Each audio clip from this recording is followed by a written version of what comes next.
David Pakman was in the news recently, and not just anywhere in the news, but I mean like mainstream news, off of a tweet he made that angered a lot of people. A tweet specifically about the Nashville shooting and the idea that prayer doesn't save anyone. Here's the tweet. We can take a look at it. I think here it is right here. It is being reported on by Fox News. As you can imagine, they're not very happy about it. They're just one of many outlets that covered what David Pakman said here. By the way, I do want to get my bias out of the way. I've been on David Pakman's show before. I like David Pakman. Think he's a nice guy. Here he says, very surprising that there would be a mass shooting at a Christian school, given that the lack of prayer is often blamed for these horrible events. Is it possible that they weren't praying enough or correctly, despite being a Christian school? Oh my God. Wow. Oh my God. Okay. So there's two elements to this. Before I want to say anything else, Destiny has been rubbing off on David Pakman. Destiny has been rubbing off on David Pakman. Destiny has found a way to make it so David Pakman knows how to say things that are, while true, also he says them in the worst way possible. Says it in the most offensive way possible to ruffle the most feathers and get the most heat he possibly could online. Now, I don't know if David Pakman specifically said this to be as provocative as possible, push as many buttons as possible, get Fox News on his trail, or if this is just the way it processed in his mind and he just threw it out there. But he said this in an unbelievably provocative way. So while I agree with him that a lot of people, relevant clip, I better be relevant because you're making me divert for a second. Did you see the D Pakman banger tweet? Yeah, I tried to hop on it. I'm jealous that he riled up the Christians before I did. Man, a lot of conservatives seem to think that ideology plays an important role in mass shootings now. Kind of crazy how that flipped so quickly. True. They're just mentally ill. Well, actually, for this one. My goodness. Okay. But I told you I was right. I'm right about this. I'm absolutely right about this. Okay. So first off, okay. Now I'll do the dirty work for David Pakman here and tell you, like, give you the most good faith interpretation of what David's saying.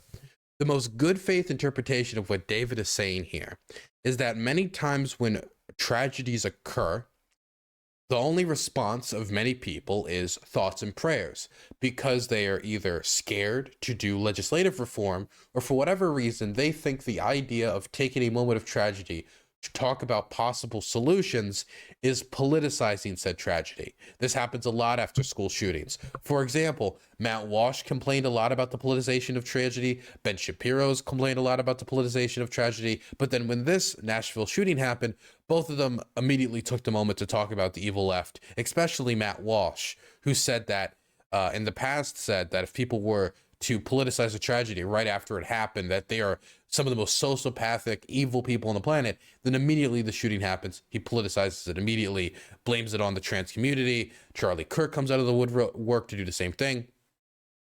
And so David Pakman is trying to get at the idea that when these atrocities happen, people just say thoughts and prayers to avoid having a policy discussion. I also think he's getting at the idea that there are people, I don't know if this is a majority of Christians, I don't think it is.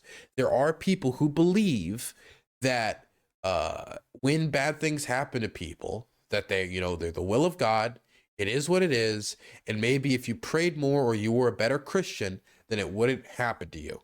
I don't think that is a large percentage of Christians in the United States anymore. I think that's a minority of Christians, but those people do exist. there are also people who believe in seed planting. That is, when it comes to these televangelists will ask you to donate money, and they'll say if you donate enough money, maybe it'll cure your cancer, cure your diseases. There's a lot of crazy, kooky type of religious people in this country, and those types of people do deserve critique. I do think that's a small percentage. But those people also, I think, deservedly deserve critique, because the idea that a child could have brought upon themselves this type of violence, this type of atrocity, of horrific terror attack or shooting because they didn't pray enough is a ridiculous concept. And those who do believe the concept should be critiqued. I do think that's a very, very, very small amount. And I haven't seen a lot of dialogue online in relation to this shooting specifically pushing that idea. But I have seen people who generally believe that ideologically around the church, the idea that a lot of times negative things that happen in the world happen to people because they didn't pray enough, or they weren't a good enough Christian. And if they were only a better Christian, then it wouldn't have happened to themselves or their families. Now, that is the most good faith interpretation of what David Pakman said here. But a lot of people read this, and I do agree to an extent that this felt like a very cold tweet. Some people would say this is the politicization of violence, but I would have to give David Pakman some cover here and say Matt Walsh has been politicizing this attack. I've seen, I've seen Charlie Kirk politicize this attack. I've seen so many people politicize. Ben Shapiro politicized this attack. Ben Shapiro used to say, don't even say their name.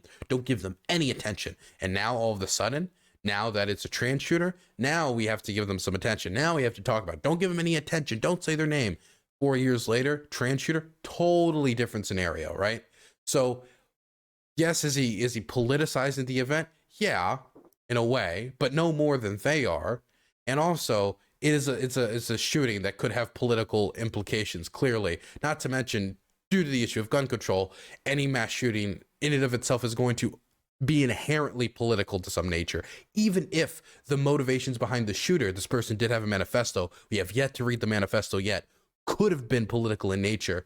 The violence is in a way inherently political because of the gun control debate in this country, and the issue of gun violence being the number one killer for children in the United States, for minors in the United States. That is if you include 18 to 19-year-olds. I do want to clarify that. That's something that's left out.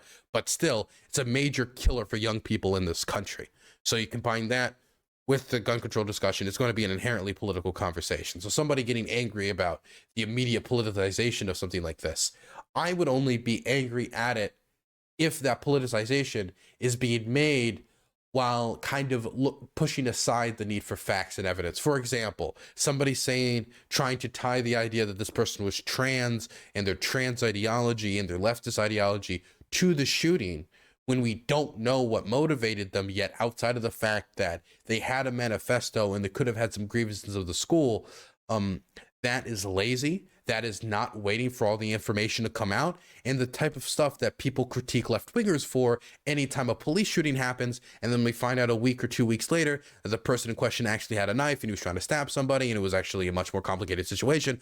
And that type of stuff that left-wingers sometimes rightly get criticized for, and certain police interactions that are misinterpreted by either members of the press or left-wing activists, they're now completely 180ing and doing this themselves now that it's a trans shooter and it's not a cop shooting an unarmed black person. Now you don't need to wait for any of the facts. They're trans. They wanted to murder Christian kids. That it might be true once the manifesto is released, if it's released, that is the case. But as of right now, we do not have sufficient evidence pushing that.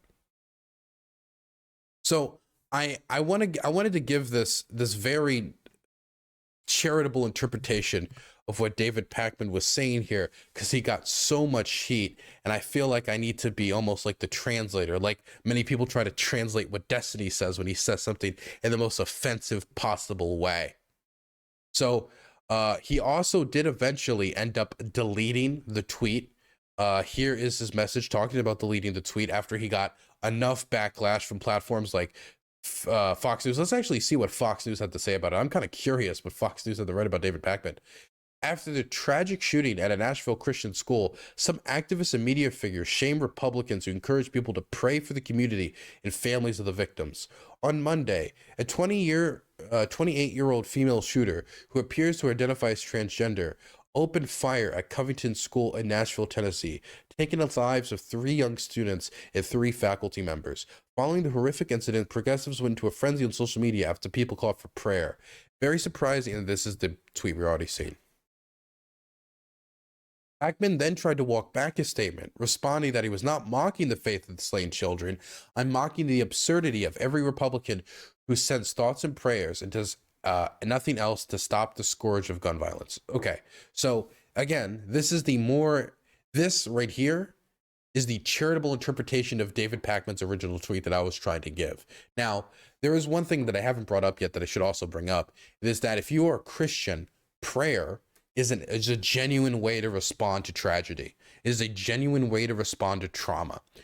It might not make sense if you're not a Christian, but when somebody says something like, I'm praying for you, for some people, depending on the person, that's a completely empty platitude. They're not actually praying for you. They don't even pay you second thought. They're just kind of saying that because it's the nice thing to say. They're maybe paying you some Southern kindness. But for a lot of people, when they say, I'm praying for you, I will pray for you, or thoughts and prayers, they might genuinely mean it. Because a lot of people are completely powerless when they encounter something like a mass shooting. On an individual level, of course. If you're an individual Meemaw in the middle of North Dakota reading about this Nashville shooting, it's going to make you sad.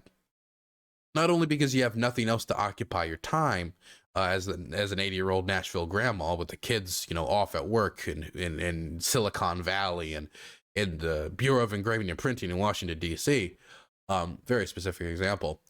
But for you, your faith is very personal. It's very real. You may have even engaged closer with it in your old age as you're getting closer and closer to the great beyond and your own death. And so you have no ability to change what happened. You can't go back. You don't have a time machine to go back and stop the shooting. And you as an individual can't lower gun violence rates. You're not going to be able to, as an 80-year-old grandma, go out and stop the kids from shooting each other, stopping gang violence between the Bloods and the Crips. You don't have that ability.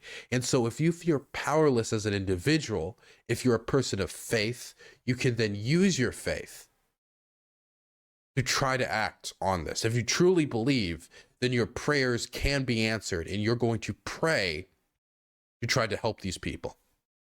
You're going to pray not only for the ones who have died, but also to make sure nobody else dies. Now, that obviously, prayer alone, even if you're you're a pretty devout Christian, is not going to solve the crisis. It's not going to stop kids being shot. We need to take action.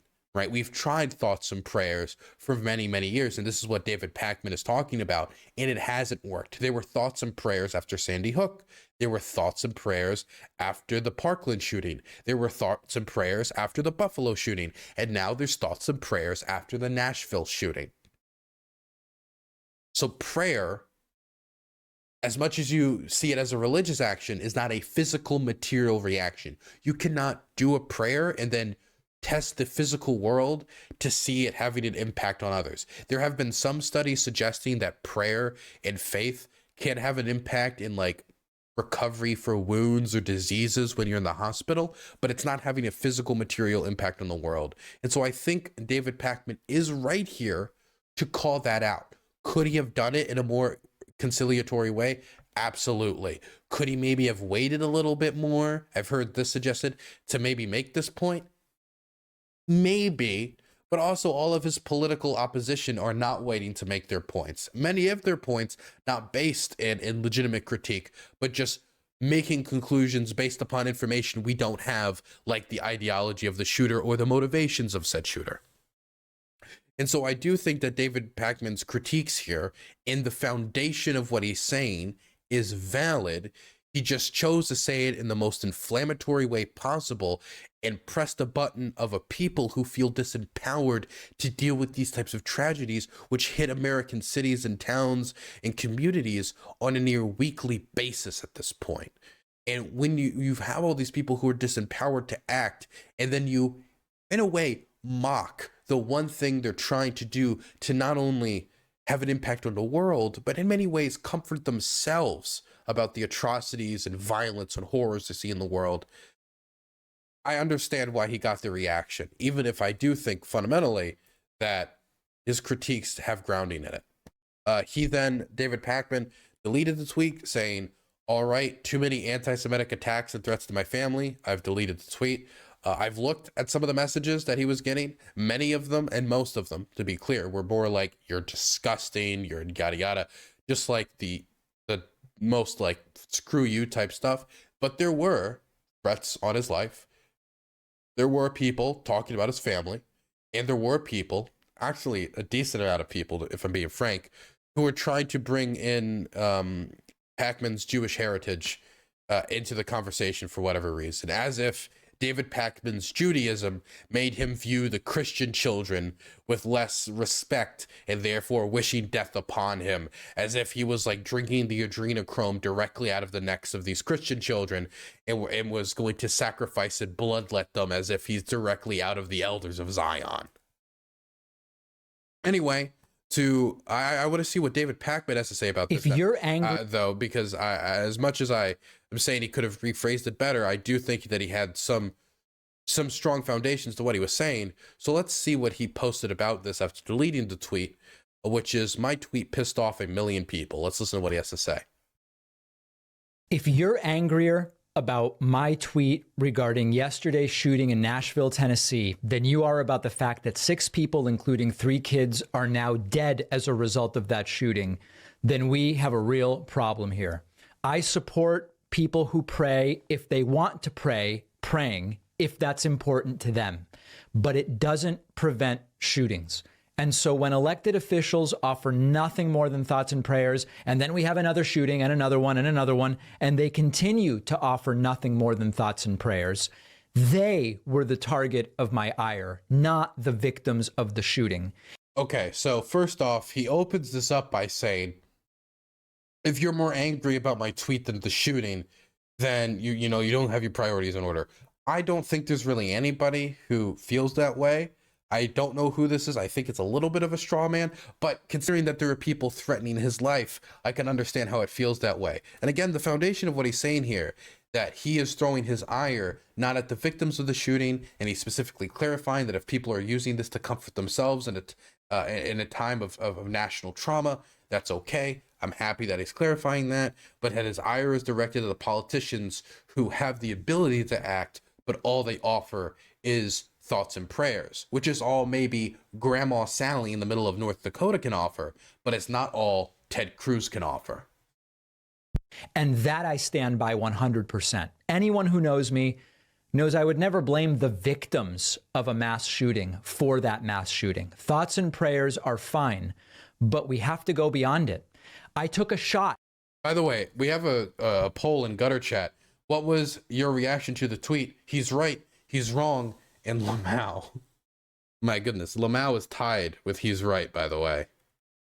At thoughts and prayers. And every parent I know is feeling the fury and the anger and the frustration. I've laid out plans, detailed, to actually do something about mass shootings. 10 different points and policies, none of which by itself would solve the problem of mass shootings, but taken together in conjunction with cultural and other issues would dramatically reduce mass shootings. I get, not naive, if you're a Second Amendment fundamentalist, it's convenient and easy to go after someone like me who wants gun safety regulations, and we may not make productive progress in figuring out how to solve this problem. Maybe you're part of the group that says there will never be a solution. Mass shootings are always going to happen. This is the thing, though. When we see these events happen, by the way, it is interesting how in all the other instances, it's like, when it's like the Buffalo shooter, it's, oh, these young men with mental health issues, da da da da. But then it's a trans shooter, and it's like all of a sudden it's the ideology, it's manifesto, it's the leftist, da da da. But one of the things we often hear from people who are not in favor of gun control in reaction to a mass shooting, and I'm in favor of some gun control. I like red flag laws. I'm from Maryland. I think they've been implemented quite well in Maryland. I think they've been quite effective in the state of Maryland in saving lives. That's something that I think should be introduced more across the state level or even possibly on the federal level. And that's just one example. But another solution, and I do think that this is something that I would agree with as well, is investment into mental health services. Because you hear every time that it's also a part of a mental health crisis. And I do think that is true. I do think that obviously you need to be mentally unwell to go and do what many of these people do in these schools, these mass shootings. And many of the mass shooters have an extensive history of mental illness. So I do believe that investing into mental health care services could have down the line an effect in bringing more people out of these depressive states or these episodes, these schizophrenic episodes or these bipolar episodes, that could lead down a dark pathway. But the problem is the people who are the number one group to say after a mass shooting that, you know, it's a mental health crisis is the Republican Party. But then you ask them about the investments that would be necessary into mental health care in order to make a change on mass shootings, to make a change on mental health care services in the United States, to have a fundamental impact if you don't want to go through with the gun control, and their pockets are empty. There's no room, there's no space in the federal budget. You want to build some more military installments near the South China Sea in response to Chinese escalation in the region of Asia Timor? No worries, no problem, buddy. We will bring out that money. We will spend it. You want to bail out a bank? Absolutely. We will spend it. We will spend away. You want to cut taxes for the ultra rich? Absolutely, no problem. You want to spend money on mental health services? The thing that is failing our nation right now and helping to contribute to the gun violence problem in this country that is the number one killer of youth? No. I mean, we said mental health was like a problem, but does that mean we need to solve it? That seems to be the response. And so I do think that David Pakman does have a good reason here to direct his ire at these politicians. We're here forever. And I was almost there for a while. And now I'm back to, we have to solve this. We have to do something about this. And as a parent myself and speaking to other parents, that fury makes a lot of sense. So we should all be mad. I'm mad, but we should be mad about the fact that at this point, as parents and community members and teachers and relatives, seeing what's happening with the deaths of children as a result of guns, taking NRA money is like taking blood money. We should be mad about the fact that a huge number of our elections. I also say, while I do believe there should be organizations that protect the Second Amendment rights of all Americans, the NRA's response to the death of Philando Castile, who was abiding the law in his possession of a firearm while driving with his significant other, and he was just killed really because the cop was jumpy, right? And the NRA did nothing in response to that unarmed black person with a gun, safely sealed. He informed the officer, did everything he was supposed to do. That, for me, I felt like, for me, put like the final nail in the coffin of the idea that the NRA cares at all. Elected officials openly say this has nothing to do with guns. Nothing to do with guns? Could it be mental health as a component? Sure. Let's deal with it. Could it be the culture surrounding firearms in the U.S.? Absolutely. That's a particular problem with the U.S., but it has something to do with guns as well. And so when is the right time to talk about that and the fact that the thoughts and prayers don't prevent shootings? Is it right after the shooting? Well, no, you're politicizing it. It's too soon. It's not okay. They haven't buried their dead. Well, is it right after the funerals? Is it in a month when they've moved on from this shooting, even though we have one or two every day, even if they don't make the news? When is it? Is it right before the next shooting? So listen, I tried something to avoid falling into complacency. Not everybody liked it. I've been duly chastised, but how and when do we take action? I leave it up to you. So for everyone who's been reaching out furious with me, if you're willing to actually talk proactively about what to do and find what can we agree on, the lowest hanging fruit that must be done to reduce shootings, I'm willing to talk to you. If you're on the side of making threats, sending me or my family threats, anti-Semitic messages, we probably don't have a lot to talk about. But anybody reaching out in good faith who says, hey, you know, I get that you're angry.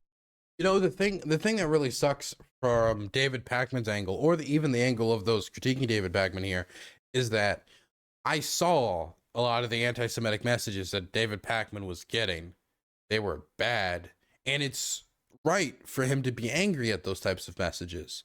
But also, if you're somebody who's angry at David Pakman and you believe that he disrespected your way of coping with this horrific tragedy and your individual way of contributing in some way because you feel like you're powerless in reaction to this, and his reaction to your critiques in your mind in his original tweet where he said, like, deleting the tweet, getting so many anti-Semitic messages, like, he was like, oh, really? That's your response to all these critiques of you when it feels like you're mocking those children?